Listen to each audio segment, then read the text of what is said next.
Inflation in the Eurozone has hit another record high, with the latest figures showing prices rose 10.7% in October. The figures are a source of concern for governments across the bloc and will fuel more debate about what the right policy response should be.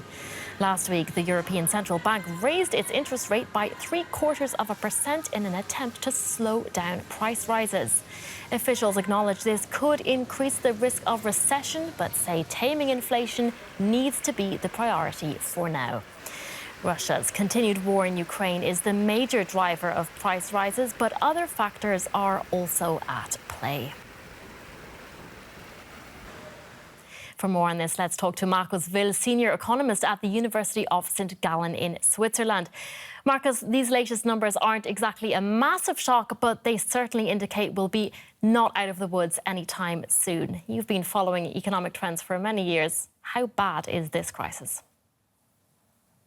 It's pretty bad. I mean, 10% in Europe or 10% in Germany is more than we had in 70 years of history.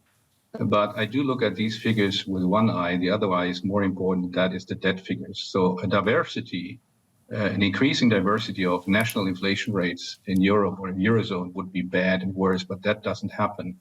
Whereas the diversity of the debt rates is significantly higher, and that's the problem with the ECB. OK, so debt imbalance is a major factor that we actually don't talk about very often. But of course, the main driver, you could say, of inflation right now is energy insecurity. And the EU has not been able to come to an agreement about introducing price caps, for instance, with countries mostly going it alone when it comes to energy policy. Do you see any consensus forming on this issue?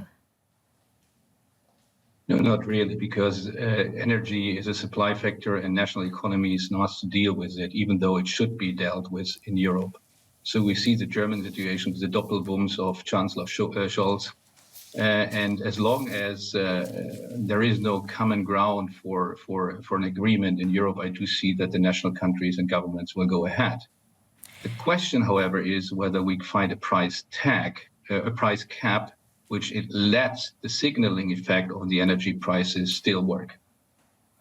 OK, so another thing you can do is raise interest rates, and that's exactly what the ECB did last week. It raised them by 0.75%, but it did acknowledge that this could fuel a recession.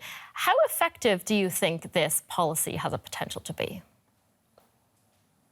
The ECB was too late and too slow. And now the problem is that we need to look at inflation expectations and the spiraling effect of prices. So they need to act very quickly and very tough on one hand. On the other hand, the question of recession belongs to an economic cycle as a natural being. So the question for the ECB now is whether they want to have only a recession or only inflation. The main concern is that we run into stagflation, so inflation plus a recession, and that's the worst thing that could happen. So the ECB must fight and take the recession fear into consideration, but just raise interest rates much higher than they have so far. All right. Markus Will, senior economist at the University of St. Gallen, thank you so much. Welcome.